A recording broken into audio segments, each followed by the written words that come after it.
الحمد للہ والصلاة والسلام علی رسول اللہ وعلی آلہ واصحابہ اجمعین، اما بعد۔ قال اللہ تبارک وتعالی فی القرآن المجید: اعوذ باللہ من الشیطان الرجیم، بسم اللہ الرحمن الرحیم۔ وَإِذْ قَالَ رَبُّكَ لِلْمَلَائِكَةِ إِنِّي جَاعِلٌ فِي الْأَرْضِ خَلِيفَةً قَالُوا أَتَجْعَلُ فِيهَا مَن يُفْسِدُ فِيهَا وَيَسْفِكُ الدِّمَاءَ وَنَحْنُ نُسَبِّحُ بِحَمْدِكَ وَنُقَدِّسُ لَكَ قَالَ إِنِّي أَعْلَمُ مَا لَا تَعْلَمُونَ۔ صدق اللہ العظیم۔ ایک دفعہ سورہ فاتحہ کی تلاوت کر کے نبی مکرم صلی اللہ علیہ وآلہ وسلم کے پاک بارگاہ میں ہدیہ عقیدت پیش کریں۔ اعوذ باللہ من الشیطان الرجیم، بسم اللہ الرحمن الرحیم۔ الحمد للہ رب العالمین الرحمن الرحیم مالک یوم الدین، ایاک نعبد و ایاک نستعین، اہدنا الصراط المستقیم صراط الذین انعمت علیہم غیر المغضوب علیہم ولا الضالین، آمین۔ الصلاۃ والسلام علیک یا سیدی یا رسول اللہ، الصلاۃ والسلام علیک یا سیدی یا نبی اللہ، الصلاۃ والسلام علیک یا سیدی یا محبوب اللہ، وعلی آلک واصحابک یا سیدی یا شفیع المذنبین۔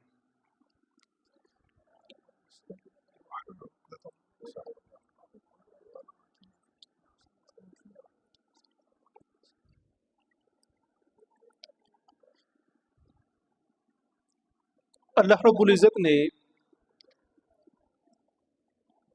قرآن کریم میں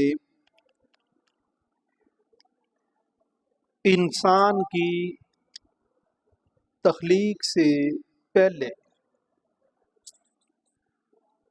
آدم علیہ السلام کو وجود بخشنے سے پہلے فرشتوں کے ساتھ مشورہ کیا۔ اس مشورے کا تذکرہ اللہ رب العزت نے قرآن کریم میں ارشاد فرمایا۔ بسم اللہ الرحمن الرحیم۔ وَإِذْ قَالَ رَبُّكَ لِلْمَلَائِكَةِ إِنِّي جَاعِلٌ فِي الْأَرْضِ خَلِيفَةً، اور یاد کرو کہ جب اللہ رب العزت نے فرشتوں سے فرمایا انی جاعل فی الارض خلیفہ، کہ میں زمین میں ایک نائب بنانا چاہتا ہوں۔ نائب، خلیفہ، قائم مقام، جانشین، سب ایک ہی معنی میں آتے ہیں۔ یہ اس صورت میں بنائے جاتے ہیں کہ جب اصل نے کہیں رخصت پہ چلے جانا ہے۔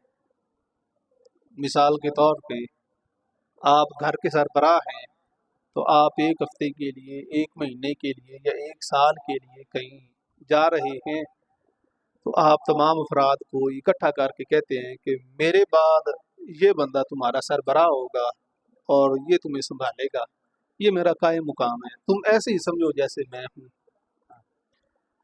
اللہ رب العزت نے یہ جو فرمایا کہ میں زمین میں اپنا قائم مقام بنانا چاہتا ہوں، اپنا نائب بنانا چاہتا ہوں، اس کی ضرورت کیوں پیش آئی؟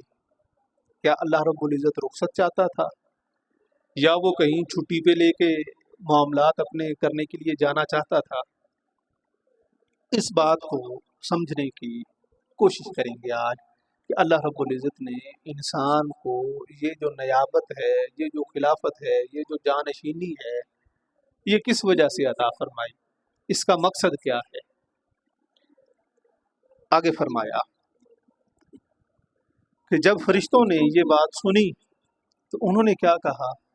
قالو، وہ کہنے لگے، اتجعل فیہا من یفسد فیہا، کیا تو ایسے بندے کو اپنا جانشین بنانا چاہتا ہے، اپنا نائب بنانا چاہتا ہے، من یفسد فیہا، جو فساد برپا کرے گا۔ اب ایک چیز کا وجود ہی نہیں ہے، ایک چیز کا وجود ہی نہیں ہے وہ بنی ہی نہیں تو اس کے افعال کیسے ظاہر ہو گئے؟ ایک مثال کے طور پہ کوئی بھی چیز تیار کی جاتی ہے جب پہلی دفعہ، تو وہ کیا کام کرے گی، اس سے کیا چیز سرزد ہوگی، یہ بعد کا معاملہ ہے۔ پہلے چیز تو بنے، پھر اس کو دیکھیں کہ یہ کیسے کام کرتی ہے۔ ابھی صرف مشورہ ہو رہا ہے، فرشتے اللہ رب العزت کی بارگاہ میں عرض کر رہے ہیں کہ یہ زمین میں فساد کرے گا، خون ریزی کرے گا۔ آج ہم اس کو دیکھ رہے ہیں، فساد بھی انسان کر رہا ہے، خون بھی بہا رہا ہے۔ اگر علم اللہ رب العزت کی ذات کا اپنی ذات تک ہی محدود ہے تو فرشتوں کو یہ بات کیسے پتہ چلی؟ یہ چیز ایک غائب ہے، آدم علیہ السلام کا وجود نہیں ہے، ان کی اولاد کا وجود نہیں ہے۔ علم غائب اللہ رب العزت کے پاس ہے۔ اگر وہ غیب کا علم صرف اس کی ذات تک ہی محدود ہے تو پھر فرشتوں کے ذہن میں یہ بات کہاں سے آئی کہ یہ خون ریزی کرے گا، اور وہ ایسی بات جو بالکل سچ ہے، بے ہی حقیقت ہے، اور آج ہم دیکھ رہے ہیں۔ آگے فرمایا وَنَحْنُ نُسَبِّحُ بِحَمْدِكَ، ہم تیری تسبیح بیان کرتے ہیں کہ تو اس کو بنا تو رہا ہے نائب، اپنا جانشین تو بنا رہا ہے، لیکن اس کے ہم زیادہ حقدار ہیں، ہم تیری اتباع کرتے ہیں، فرما برداری کرتے ہیں، تیری ہر بات کو مانتے ہیں، کوئی بھی تیری مرضی کے خلاف ہم عمل نہیں کرتے، تو ہمیں بنا دے۔ یہ بنانے کا تیرا مقصد کیا ہے؟ آگے فرمایا اللہ رب العزت نے، قالا انی اعلم ما لا تعلمون، بے شک میں جو جانتا ہوں وہ تم نہیں جانتے۔ کہ فرشتوں، تم یہ جو خون ریزی والی بات کہہ رہے ہو ٹھیک ہے، یہ سچ ہے، لیکن ایک ایسی بات بھی ہے جو میں تو جانتا ہوں لیکن تم اس کو نہیں جانتے۔ آگے اللہ رب العزت نے فرمایا وَعَلَّمَ آدَمَ الْأَسْمَاءَ كُلَّهَا، ساتھ ہی اللہ رب العزت نے حمایت کرنا شروع کر دی کہ یہ تخلیق سے پہلے ہی مقابل آ رہے ہیں، لہٰذا اس کو میں نے تخلیق کرنا ہے، اس کو میں نے لے کے چلنا ہے، تو اس کی حمایت میں بھی مجھے ہی آنا پڑے گا۔ پہلے دن سے، شروع دن سے اللہ رب العزت فرماتا ہے وَعَلَّمَ آدَمَ الْأَسْمَاءَ كُلَّهَا، ہم نے آدم علیہ السلام کو سارے کا سارا علم عطا کیا کہ یہ جو تم پہ اعتراض کر رہے ہیں ان کو لاجواب کرنے کے لیے میں تمہاری حمایت میں آیا ہوں، تو میں تمہیں ایسی چیز عطا کر رہا ہوں جو میں نے انہیں نہیں دی، یہ اس سے محروم ہے۔ آگے فرمایا ثم عرضهم علی الملائکۃ، جب تخلیق فرما لیا، علم دے دیا، فرشتوں کے سامنے لے جا کھڑا کیا کہ یہ وہ ہے جسے تم کہتے تھے کہ خون ریزی کرے گا، پوچھو اس سے کیا پوچھنا چاہتے ہو۔ علم کا مقابلہ کیا آپس میں کہ تمہارا علم اور اس کا علم کیا برابر ہے۔ فقالا، اللہ رب العزت نے فرمایا انبئونی باسماء ہؤلاء، ان کے سامنے یہ سارا علم رکھو نا کائنات کا جو میں نے تمہیں سکھایا ہے، جو بھی کائنات میں ہونے والا تھا یا ہو چکا تھا، وہ سارے کا سارا علم جب اللہ رب العزت نے آدم علیہ السلام کو سکھا دیا تو فرشتوں سے کہا کہ یہ جو علم اس کے پاس ہے تمہارے پاس ہے، بتاؤ مجھے، ان کنتم صادقین، اگر تم سچے ہو تو تم اس علم کے بارے میں مجھے خبر دو۔ قالو، وہ عرض کرنے لگے لا علم لنا، باری تعالیٰ ہمارے پاس نہیں ہے یہ علم، ہمارے پاس یہ علم نہیں ہے، الا ما علمتنا، بجوز اس کے کہ جتنا تو نے ہمیں سکھایا ہے بس ہمیں تو وہی پتا ہے، جو یہ باتیں کر رہے ہیں یہ باتیں ہماری عقل سمجھ میں نہیں ہے اور نہ ہی ہم نے آج تک سنی ہیں۔ انک انت العلیم الحکیم، بے شک تو ہی علم والا اور حکمت والا ہے۔ اللہ رب العزت نے جب آدم علیہ السلام سے فرمایا کہ اب یہ علم آپ ان کو بتائیں، آدم علیہ السلام نے وہ سارا علم بتایا۔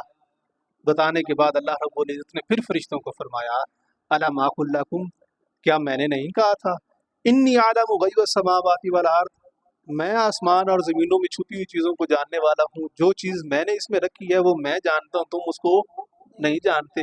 اب تم نے اپنا اس کا منفرد ہونا دیکھ لیا ہے کہ تمہارا اور اس کا جدا ہونا کیسے ہے؟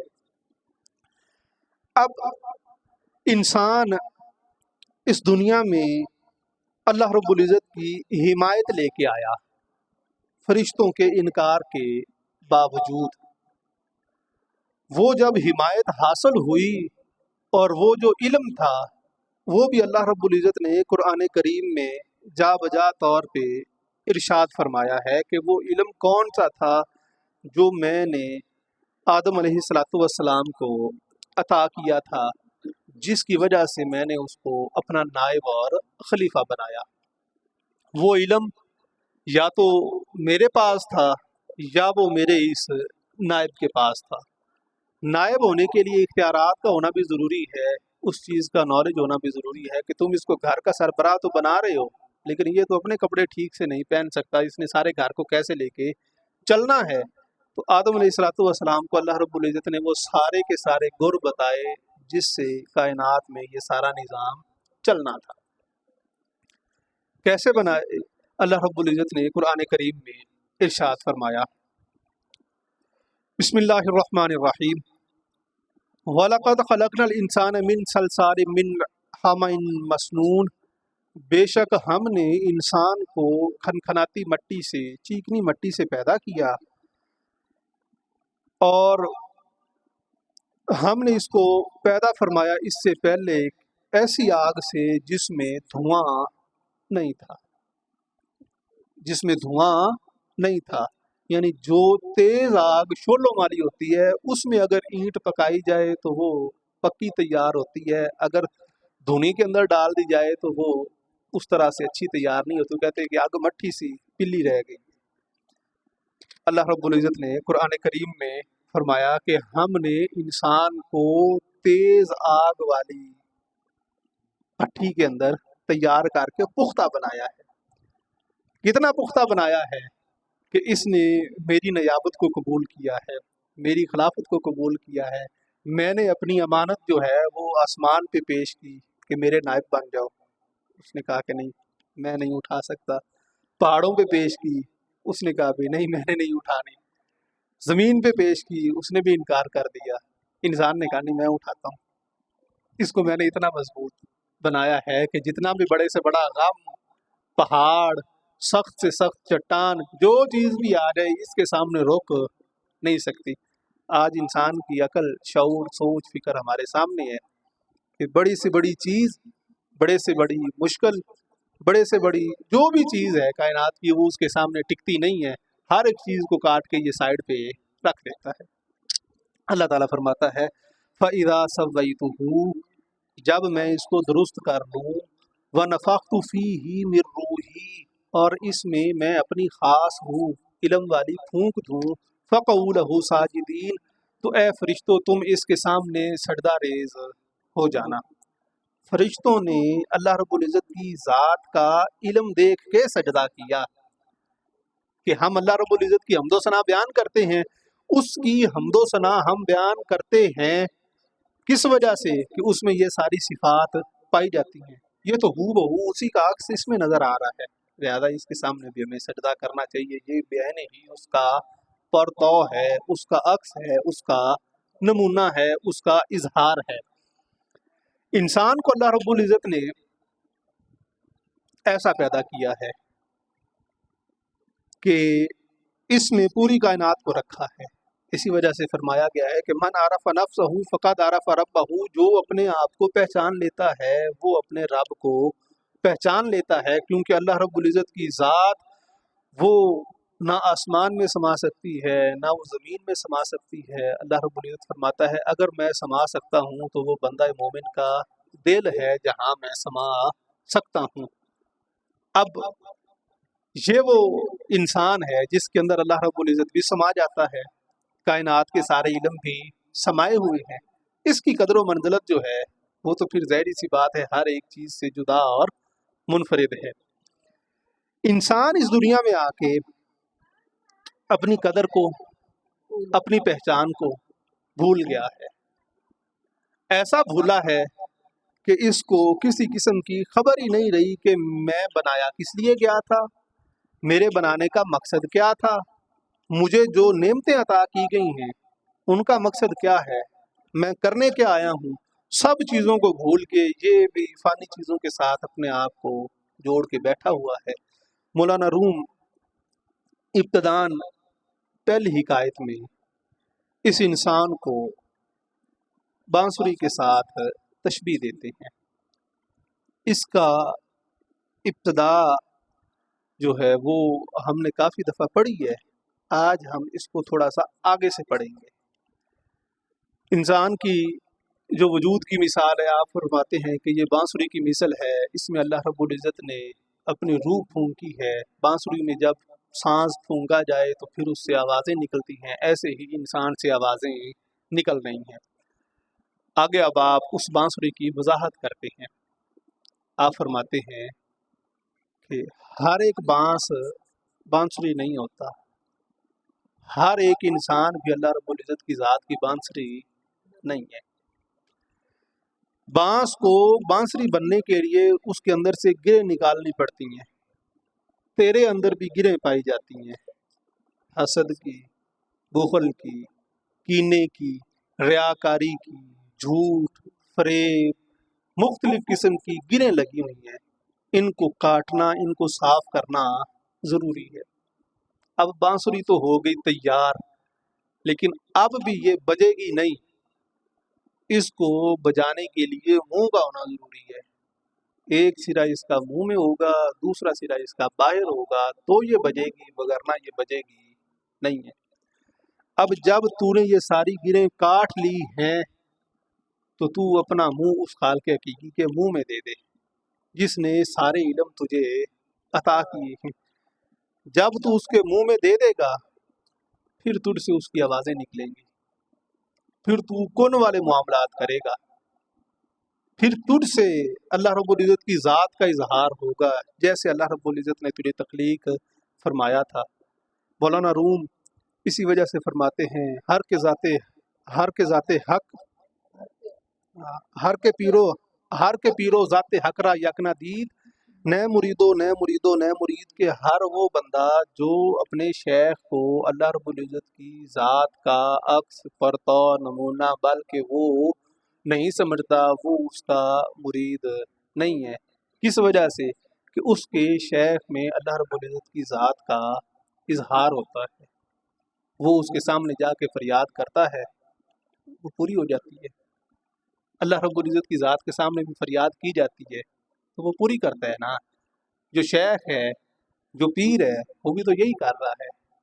بندہ یہاں پہ پورا سال گھستا رہتا ہے کہ یہ ہو جائے، یہ ہو جائے، روزے بھی رکھے، حج بھی کیے، سارا کام کیا، نہیں ہو رہا۔ فلاں جی وہ اللہ کے ولی کے پاس میں گیا، میں نے ان کو عرض کی، انہوں نے دعا کی، میرا کام ہو گیا۔ اب کس چیز کا اظہار ہے؟ اللہ رب العزت کی ذات کا ہی اظہار ہے نا۔ تو آپ فرماتے ہیں کہ جو فرق رکھتا ہے وہ ماننے والا نہیں ہے۔ رومی فرماتے ہیں کہ تن و جاں و جاں ز تن مستور نیست،